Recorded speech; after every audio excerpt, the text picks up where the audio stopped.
From winter to spring here in Switzerland, sports are moving from up in the mountains down to the river for some canoeing and kayaking competitions. Well, the Swiss selection trials are taking place in Spain this weekend, and sports correspondent Matt Layton told me all about it.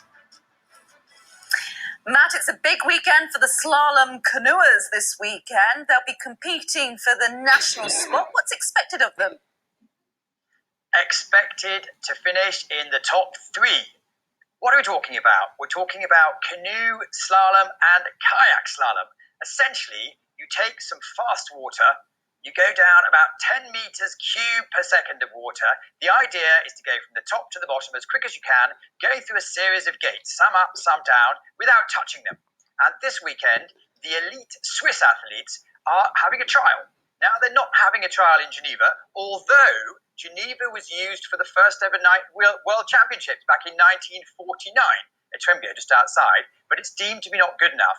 Now they're actually all traipsing down to the Spanish hills. It's in the Sao de Urgell, which is the 1982 Olympic course. And what happens is the athletes will compete against each other in some qualifications and then some finals over this weekend. And the top three from each discipline will find themselves in the national team. Why is that important? Well, in canoeing, in order to compete in the World Cups, there's 5 World Cups throughout the season, and the World Championships, you have to be a member of your national team.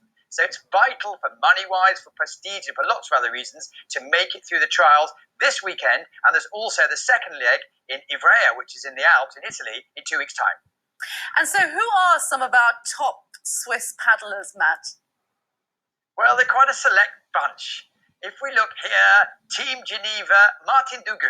As you see, he's in a kayak. Now, he's been kayaking since the age of 6 years old. He practices about 25 hours a week. He went down to Australia for 5 weeks this winter, and all he does is kayak, kayak, kayak.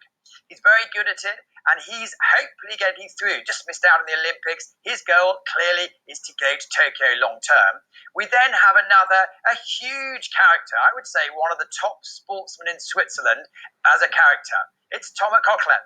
Tomo was a top gymnast, represented the country, by the way. At the age of 14, he switched to canoeing. This is where you have a single bladed paddle and you're kneeling in the boat. You higher up so you have more turnability. But however, he was second in the European Championships last year, and again, he was down in Australia over winter. How does he make his money to supply this? Well, he rents out a couple of flats and gets the money from the rent from there. But it's a really, really tough decision. They're 30 hours training per week. They're spending all their time on the water. And these, I suppose, are the two big characters. Really looking forward to putting it down this weekend. But not a lot of money in it, Matt, by the sounds of things. So what motivates them? It is quite a difficult one. To make through the season, it costs about 20,000 euros in competitive fees, in training costs, in travel, in eating and accommodation. It's difficult to know. To be honest, most people do it because their parents did it. And most parents did it because their parents did it. However, it is a clean sport. It's a chance to travel the world. It's a chance to make new friends, to compete in moving water. It's something you have to try to actually believe how much fun it is. And it's a chance to be a top-level athlete. It clearly is Olympic sport. But yes, they do really, really struggle to make the funds. For the top Swiss athletes, there is a little bit of funding from Team Geneva, which they're very grateful for, but it's always a struggle. Some of them do some public speaking, some of them go some crowdfunding. They are the most honest, passionate group of athletes you'll ever find, and it's stronger than them. They have to go for it. And how much of the talent is down to the equipment, the boats itself? Well, these really are state-of-the-art. They're carbon fiber, 3.5 meters long, 0.6 wide, weighing only 9 kilograms. And they change right throughout the years. 20 years ago, they were about twice as long and really, really difficult to maneuver. But yes, it's all about getting the latest technology. They're fairly standardized right throughout the circuit, but they are really sort of the Formula One of the downwater racing world.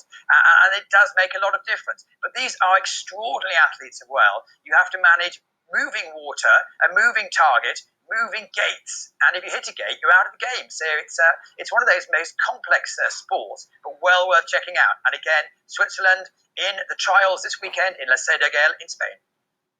Lovely. Thank you very much, Matt. We'll be watching that very closely.